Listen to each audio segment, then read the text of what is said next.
A pesar de los graves señalamientos reportados en el informe de la Comisión para la Verdad y Acceso a la Justicia en el caso Ayotzinapa, COVAC Ayotzinapa, presentado por Alejandro Encinas, medios de comunicación y comentaristas reportaron que el informe y la verdad histórica concluyen lo mismo. La coordinación en esta cobertura se puede notar en el tratamiento editorial que dieron medios escritos y noticiarios de televisión al asegurar que los datos revelados el jueves 18 de agosto se conocen desde hace más de 7 años. Incluso hubo quienes compararon las declaraciones de Jesús Murillo Caram y las de Alejandro Encinas.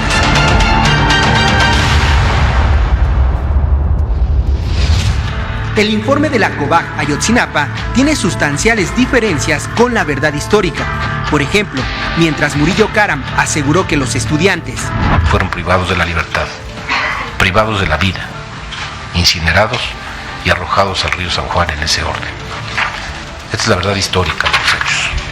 La Comisión para la Verdad aseguró que es falso que los 43 estudiantes fueron incinerados en el basurero de Cocula, y su informe va más allá, al asegurar la participación de Guerreros Unidos, policías municipales y federales, la omisión de los protocolos militares y autoridades de los 3 niveles de gobierno, lo que constituye el delito de desaparición forzada. Que la desaparición de los 43 estudiantes de la Normal Isidro Burgos de Ayotzinapa, la noche del 26 al 27 de septiembre de 2014, constituyó un crimen de Estado, en el que concurrieron integrantes del grupo delictivo Guerreros Unidos y agentes de diversas instituciones del Estado mexicano. En resumen, se trató de un crimen de Estado. Otra línea de coordinación entre medios fue la que pretendió minimizar el impacto de la verdad histórica en el proceso de justicia y conocimiento de los hechos. Además, subestimaron la responsabilidad de los funcionarios que crearon la verdad histórica. Incluso la calificaron como una insensata persecución a exfuncionarios. Los padres de los 43, de quienes yo ya escribí, debieran irle a pedir perdón por las ofensas que le han propinado a Jesús Murillo Caram. Es la investigación criminal, si me permiten, con esto remato, es la investigación criminal más exhaustiva en la historia de México. La COVAC Ayotzinapa también enlista una serie de eventos señalados en la verdad histórica que fueron construidos en la administración de Enrique Peña Nieto. Por ejemplo, que los estudiantes estaban en Iguala para boicotear el informe de labores de María de los Ángeles Pineda, entonces titular del DIF y esposa de José Luis Abarca. Que en ningún momento la presencia de los estudiantes en Iguala obedeció a la intención de boicotear el acto de la presidenta municipal del DIF en ese municipio. Que el grupo delictivo actuó con un amplio número de sicarios y halcones a partir de un mando central y al menos 3 células de halcones y sicarios con el apoyo de distintas policías municipales y agentes del Estado.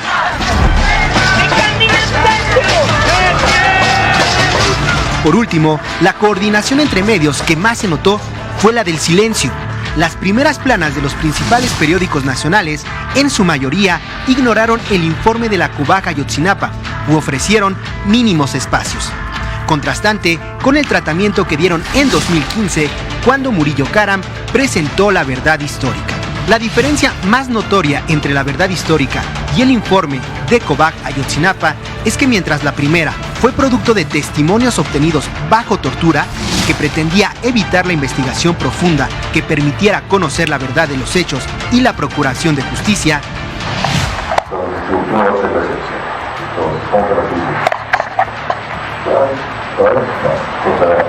vamos a empezar.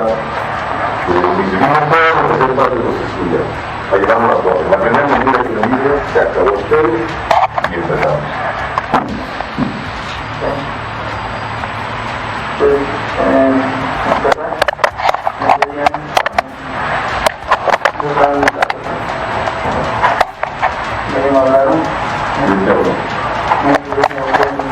¿Quién? Ahora un poquito más fuerte. ¿Quién es la niña que es algo? Sí, porque va suave. Va por la suave. Pero tú no me estás respetando, estamos El informe de la Comisión de la Verdad busca el esclarecimiento de los hechos y la justicia transicional. Infodem.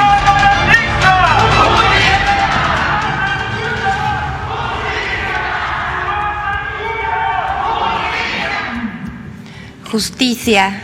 Agradecemos a Infodemia por la información. Vamos a presentar cómo arma la oposición líneas discursivas para atacar al presidente López Obrador de la detención del ex procurador por caso Ayotzinapa.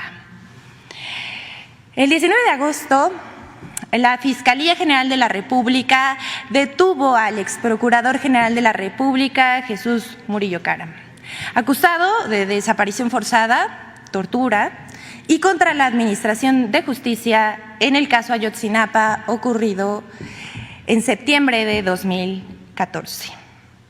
A partir del anuncio no pasó una hora para que la oposición se lanzara en contra del presidente de la República, Andrés Manuel López Obrador, construyendo narrativas descabelladas, infames y mentirosas.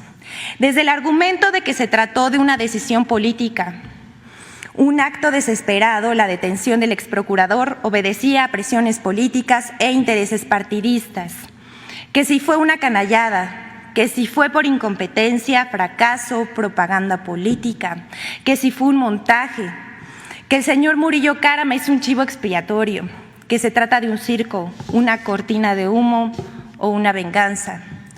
Pero solo recordemos el dicho que versa que el pez por la boca muere, o más bien por Twitter.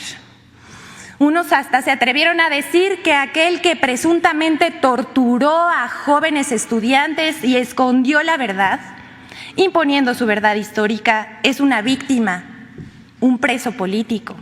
Y es que ya no saben qué decir, están moralmente derrotados y confundidos. Pero ¿quiénes participaron en esta narrativa? Vamos a verlo en la pantalla también. Mario Di Constanzo, Claudia Ruiz Massieu, Jorge Triana, Raúl Trejo, Alejandro Alito Moreno Cárdenas, Ricardo Alemán, Luis Cárdenas, el PRI, Jesús Zambrano, el PRD, Manuel Díaz, Paul Lara, Miguel Ángel Osorio Chong, Pascal Beltrán del Río, Alejandro Hop, Guadalupe Acosta Naranjo, Mariana Gómez del Campo, Javier Lozano Alarcón, Ciro Gómez Leiva y Carlos Loret de Mola. Estos dos últimos sostuvieron que la verdad histórica es lo mismo que lo presentado por el gobierno federal a los padres de los normalistas, lo cual es falso y denota mezquindad y crueldad tras los hechos acontecidos en la noche de Iguala el 26 de septiembre de 2014. Emilio Álvarez y Casa hasta aprovechó para dar entrevistas en programas radiofónicos, además de pronunciarse vía sus redes sociales. Quien se llevó la mención especial es el periodista Carlos Marín, que se sostuvo en defensa del acusado, asegurando que es idiota pensar que él, o sea, Murillo Caram, es el autor de la verdad histórica. Recordemos que Marín ha declarado públicamente que los padres de los 43 normalistas desaparecidos debían ofrecerle una disculpa al exprocurador. Y también publicó una columna en la que continúa defendiendo al imputado. Pero primero, vamos a ver lo que dice Carlos Marín, por favor. Los padres de los 43, de quienes yo ya escribí, debían irle a pedir perdón por las ofensas que le han propinado a Jesús Murillo Caram. Es la investigación criminal, si me permiten, con esto remato, es la investigación criminal más exhaustiva en la historia de México. Esto no para ahí. Escribe esta semana: sostengo y he sugerido en este espacio que los padres también deben agradecer a Tomás Herón. Sí, el satanizado, perseguido y prófugo exdirector de la Agencia de Investigación Criminal. La recuperación de miles de restos en el río San Juan que encabezó, porque merced a ella se corroboraron desde hace 7 años las identidades de 2 de las víctimas. Es indignante lo que hay que ver. Pero no solo es Marín, también participaron medios de comunicación como Proceso, El Universal, Milenio y Reforma, así como en programas de radio, conductores de noticias y supuestos especialistas en derechos humanos se lanzaron a decir que se dio carpetazo al caso Ayotzinapa, lo cual es absolutamente falso, pues el subsecretario Alejandro Encinas informó en este mismo recinto que lo presentado el 18 de agosto se trata de un informe de avances en el caso. La investigación no está cerrada, continúa. Falso que el Servicio de Administración Tributaria cobre impuestos por depósitos en efectivo o investigue a contribuyentes.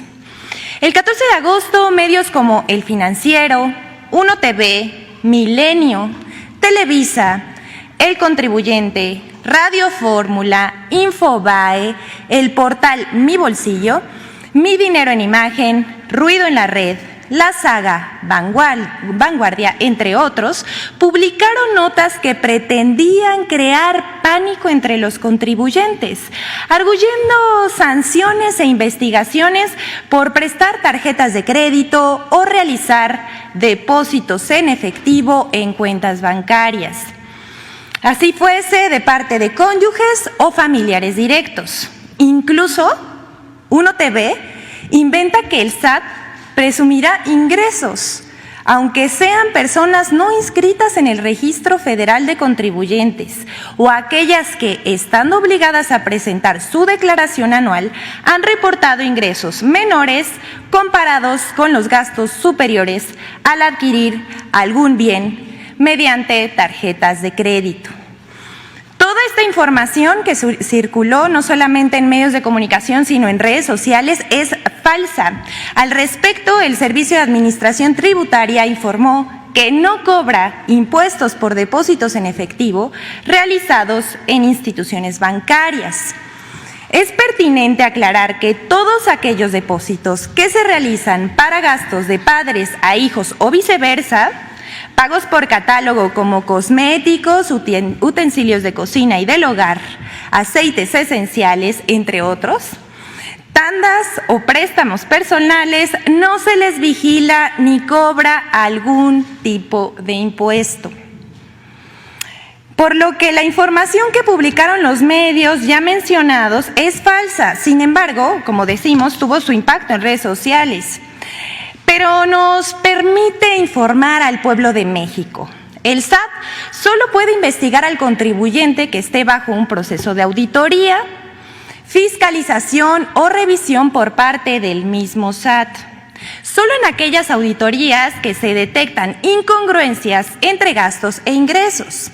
El SAT podrá solicitar la información de sus depósitos a las instituciones financieras que cuenten con esa información para evitar defraudaciones fiscales. Y bueno, no se dejen engañar, consulten fuentes oficiales.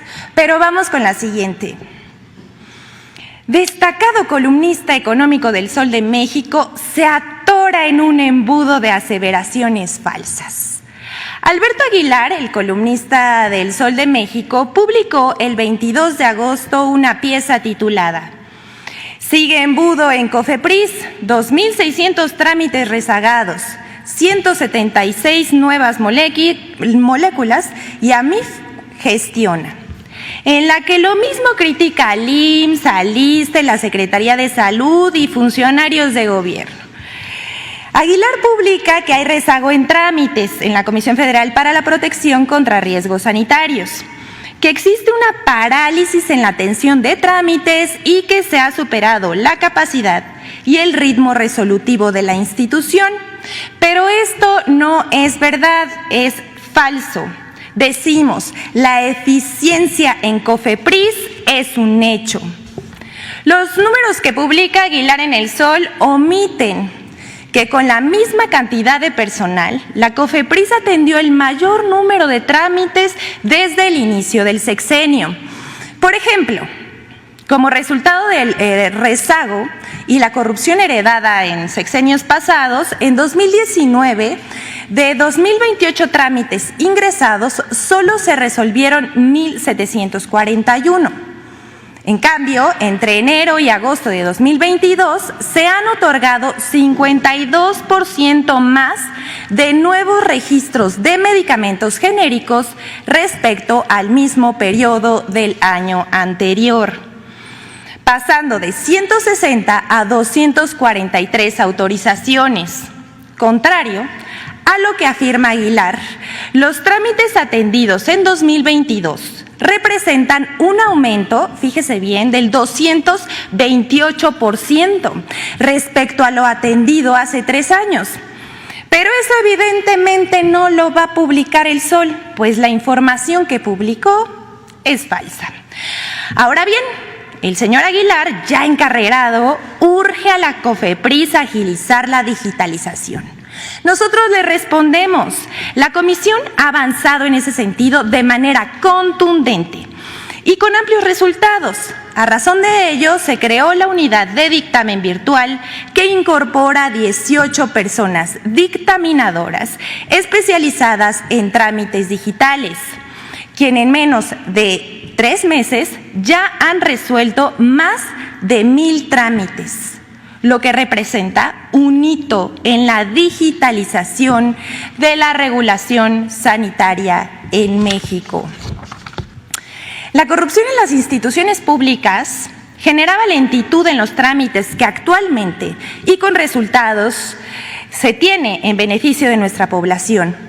Hoy, la agencia reguladora presenta finalmente números positivos con el único objeto de cuidar a todas y todos los mexicanos de riesgos sanitarios a los que podrían enfrentarse. Vamos a pasar a la siguiente. Campaña de desinformación sobre plan de estudios anunciado por la SEP. Aquí pedimos a los padres de familia que nos están viendo por todas las plataformas, en redes sociales, por YouTube, Facebook, Twitter, que pongan mucha atención en este desmentido. A partir del anuncio hecho por la Secretaría de Educación Pública sobre la implementación del nuevo plan de estudios en los planteles de educación básica, como ya es costumbre, cualquier cosa que implemente el gobierno de México hace enojar muchísimo a los conservadores, que se dedican a tergiversar y a publicar mentiras. Es así como medios como Reforma, El Sol de México y La Prensa han realizado una campaña de desinformación sobre el nuevo plan de estudios para la educación preescolar, primaria y secundaria. Al día siguiente de su presentación, el 17 de agosto, El Sol de México y La Prensa informaron falsamente, escuche bien, que se obligaría a los alumnos de secundaria a que memoricen las obras de la 4T. La información en la que se basan estos diarios es un borrador de un documento de trabajo que se utilizó para la discusión en las asambleas magisteriales y diálogos con diversos integrantes de la sociedad. No se basa en el plan de estudio. Además, en este documento de ninguna manera se plantea que se memoricen obras que ha realizado el presidente de la República, Andrés Manuel López Obrador, como falsamente publicó el diario Reforma el 18 de agosto a 8 columnas. Causa risa, pero también es lamentable que esta sea la estatura de la oposición. Por ejemplo, El Sol de México publicó el 18 de agosto: enseñarán a hacer consultas populares en las primarias. Estos diarios lo hacen para golpear, pero se dicen expertos de lo que desconocen. Solitos se hacen la maldad.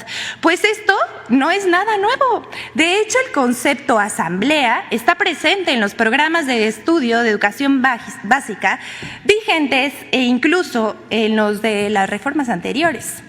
En términos generales, los distintos programas conciben la asamblea como una estrategia didáctica que posibilita y fortalece los procesos de enseñanza y aprendizaje.